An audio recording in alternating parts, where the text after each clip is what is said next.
Mystery of the Sea by Bram Stoker. Chapter 49. Gormala's Last Help. After Gormala had disappeared down the zigzag under the rock where I could no longer see her movements, I waited for her to return. At the end of the haven, where the little beach runs up the edge of the cliff, there is a steep path. Even this is so steep that it is impractical for ordinary persons. Only fisher folk, dalesmen, and hunters can use such ways. For myself, I dare not leave my post.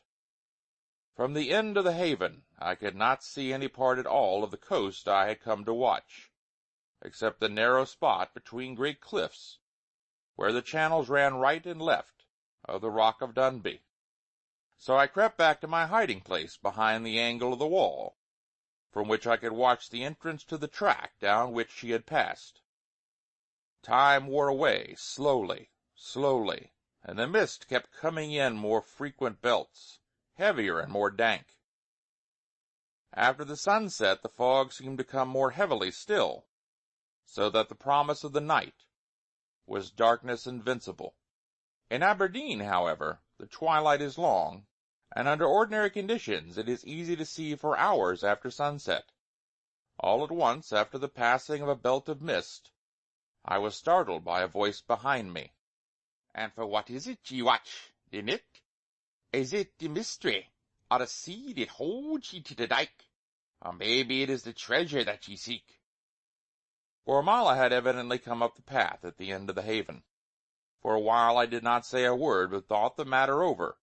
Now, if ever, was there a need to use my wits, and I could best deal with Gormala if I should know something of her own wishes beforehand. So I tried to master her purpose and her difficulties. Firstly, she must have been in search of some hiding place herself, or she would not have come behind the wall. I am quite sure that she had not known of my presence before she went down the sheep track. If she wanted cover, what then was it she was watching?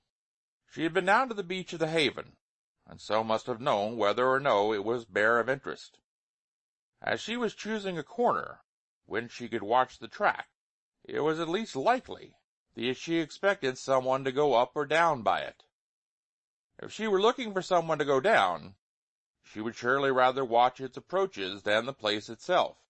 It was, therefore, for someone to come up for whom she wished to watch. As, instead of hurrying away or hiding herself from me, when she had seen me without my seeing her, she had deliberately engaged with me in conversation. It was evident that she did not expect whomever she watched for to come up at once. In fine, I concluded, she intended to watch for someone who might come. With this knowledge, I drew a bow at a venture. "So your friend isn't coming up yet? Why didn't you fix matters when you were down below?" For an instant she was betrayed into showing astonishment. The surprise was in both her expression and in the tones of her voice as she replied, "How kent ye that I was doon to haven?" Then she saw her mistake, and went on with a scowl. "Var clever ye are with ye guesses, and a daft old wife am I, to no ken ye better. Why did?" "Did you find him down below?"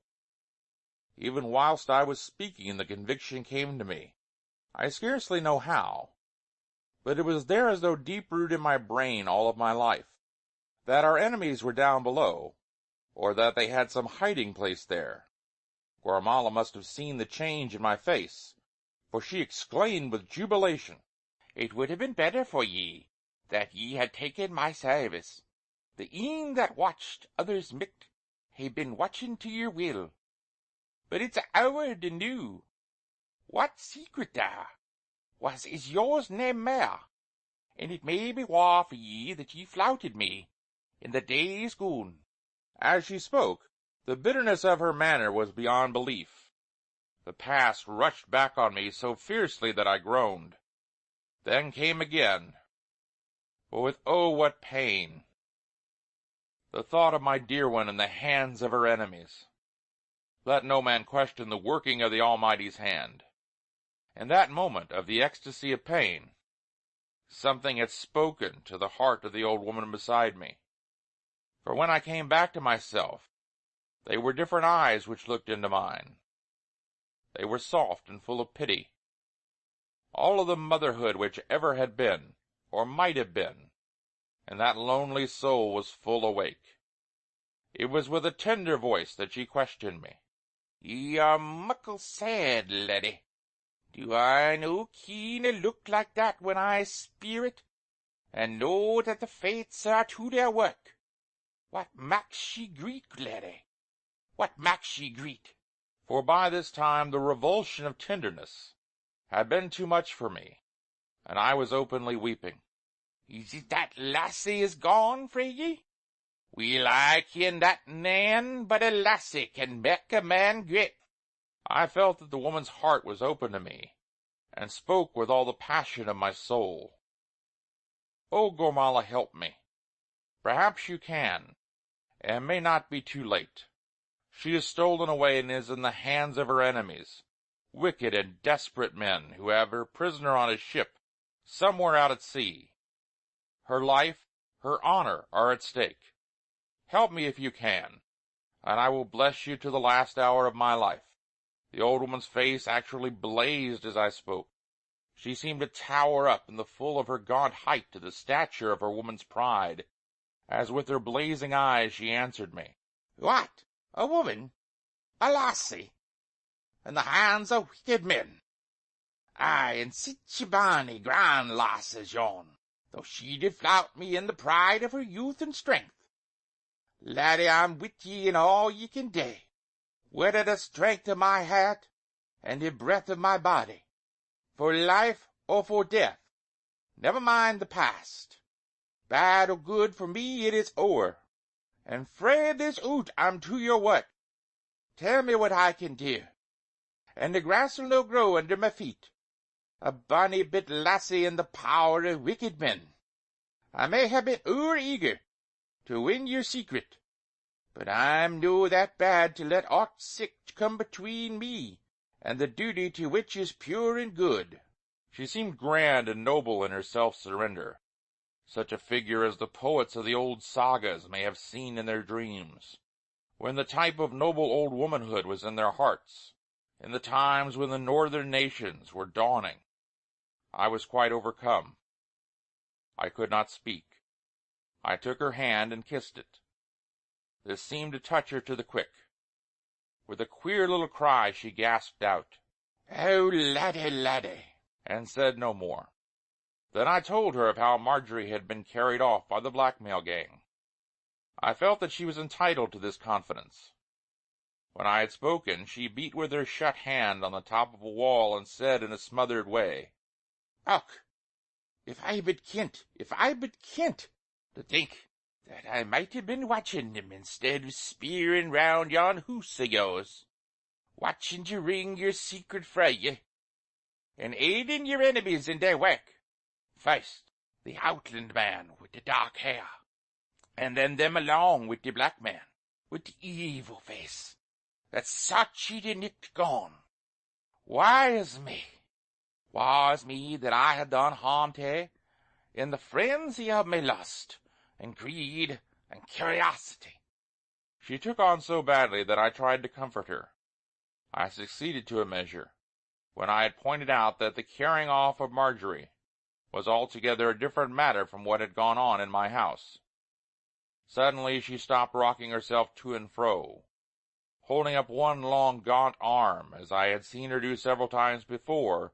She said, "But what matters it after a? We are in the hands of fate, and there are voices that speak a een that see. What is ordered of old will be done for true. No matter how we may try to work our own will, 'tis little use to kick against the pricks." Then all at once she became brisk and alert. In a most practical tone of voice she said, "Noo, tell me what I can do. Will I ken that ye hae a plan of your own, and that you and others are working to an end that ye hae set. Ye hae one either with ye the nicht, for good or ill." She paused, and I asked her, "Why did you go down the sheep path to the haven?" For what, or for whom, were you looking?" "I was looking for the treasure that I suspect was taken frae your hoose, and for them that took it. 'Twas I that guided them, after the dark man had gone, and watched whiles they were within. Then they sent me on a lang errand away to Ello, and when I got back, there was nane there. I speered close, and saw the marks of a cart, heavy loaden. It was lost on the high road, and since then, nicht and day, have I sought for any trace, but all in vain. But I'm thinking that it's nigh to here they've hid it. I went down to Yo's Roadie, and alang the rock, and up the bit beach, but ne'er a sign did I see. There's a many corners aboot the crags here, where a muckle treasure might lie hid, and nane the wiser save them that pit it there." While she was talking, I was scribbling a line in my pocketbook. I tore out the page and handed it to her. "If you would help me, take that letter, for I must not leave here. Give it to the dark gentleman whom you know by sight. He is somewhere on the rocks beyond the castle." My message was to tell Don Bernardo that I believed the treasure was hidden somewhere near me, and that the bearer of the note would guide him if he thought wise to join me. Then I waited. The night grew darker and darker, and the fog belts came so thick and so heavy that they almost became one endless mass. Only now and again could I get a glimpse of the sea outside the great rock. Once, far off at sea, but floating in on the wind, I heard 8 bells sound from a ship. My heart beat at the thought, for if the Keystone were close at hand, it might be well for us later on. Then there was silence, long and continuous, a silence which was of the night alone. Every now and again, when some sound of life from near or far came to break its monotony, the reaction became so marked that silence seemed to be a positive quality. All at once I became conscious that Gormala was somewhere near me. I could not see her, I could not hear her, but it was no surprise to me when, through the darkness, I saw her coming close to me, followed by Don Bernardo.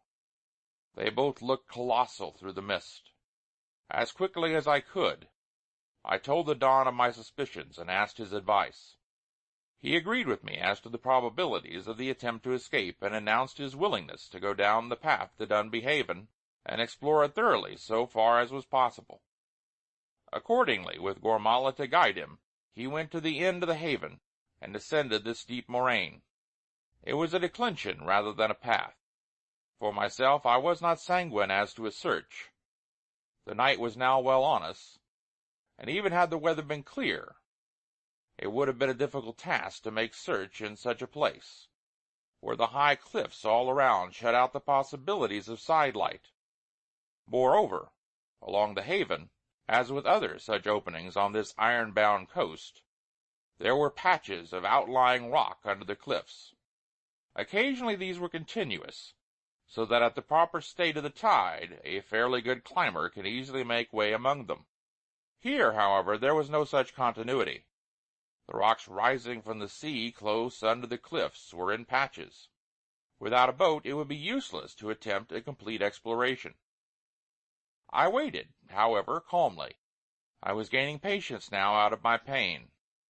A good while elapsed before the Don returned, still accompanied by Gormala.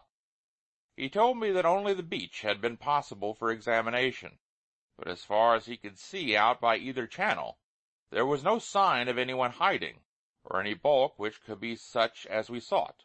He considered it might be advisable if he went to warn the rest of our party of our belief as to the place appointed, and so took his way up north. Gormala remained with me, so as to be ready to take any message if occasion required. She looked tired, so tired and weary that I made her lie down behind the rough wall. For myself, sleep was an impossibility. I could not have slept had my life or sanity depended on it. To soothe her and put her mind at rest, I told her what she had always wanted to know, what I had seen that night at Whinnyfold when the dead came up from the sea. That quieted her, and she soon slept. So I waited and waited, and the time crept slowly away. All at once Gormala sat up beside me, broad awake, with all her instincts at her keenest. "Whish," she said, holding a warning hand. At this moment the fog belt was upon us, and on the wind, now risen high, the white wreaths swept by like ghosts. She held her ear, as before, towards seaward, and listened intently. This time there could be no mistake. From far off through the dampness of the fog came the sound of a passing ship. I ran out from behind the wall and threw myself face down at the top of the cliff.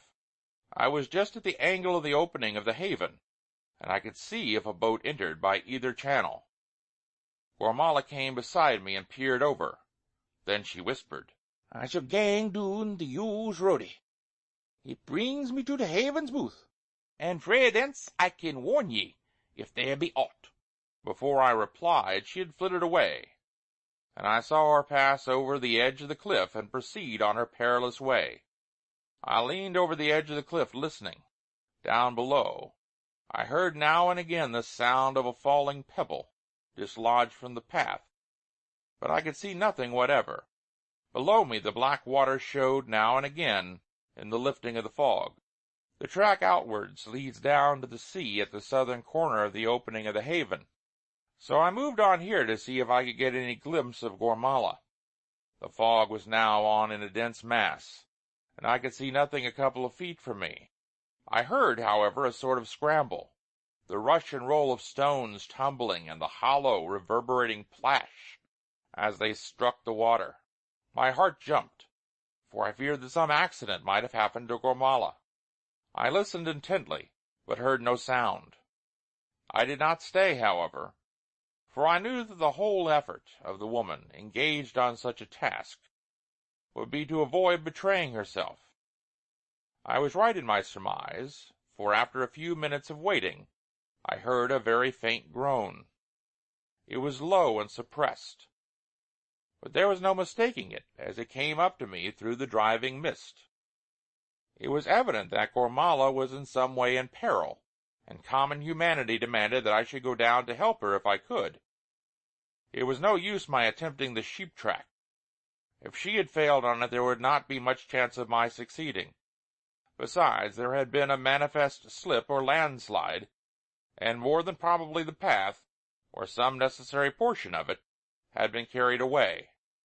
It would have been madness to attempt it, so I went to the southern side of the cliff, where the rock was broken, and where there was a sort of rugged path down to the sea.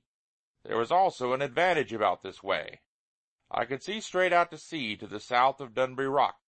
Thus I need not lose sight of any shore-coming boat, which might happen were I on the other path, which opened only in the haven. It was a hard task, and by daylight I might have found it even more difficult. In parts it actually overhung the water with an effect of dizziness, which was in itself dangerous.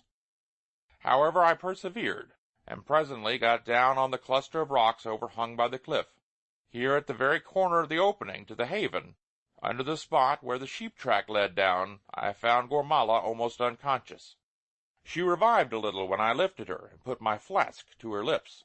For a few seconds she leaned gasping against my breast, with her poor thin gray hair straggling against it. Then, with a great effort, she moaned out feebly, but of intention keeping her voice low, lest even in that lone spot, amid the darkness of the night and the mist, there might be listeners. "I'm doon this time, laddie. The rocks have broke me, when the roadie gae away. Listen to me, I'm aboot to die, and the secrets and the mysteries will be mine soon. When the end is coming, haud both my hands in ane of yours, and keep the ither o' my een. Then, when I'm passing, ye shall see what my dead eyes see, and hear with the power of my dead ears. Mayhap, too, laddie, you may ken the secrets and the wishes of my heart. Dinna lose your chance, laddie. God be with ye, and the bonny lass. Tell her, and ye will, that I forgie her flouting me, and that I bade the good God keep her frae all harm, and send peace and happiness to ye both till the end. God forgie me all my sins." As she was speaking, her life seemed slowly ebbing away. I could feel it, and I knew it in many ways. As I took her hand in mine, a glad smile was on her face, together with a look of eager curiosity. This was the last thing I saw in the dim light, as my hand covered her filming eyes, and then a strange and terrible thing began to happen. End of chapter 49. Recording by Chris Pyle.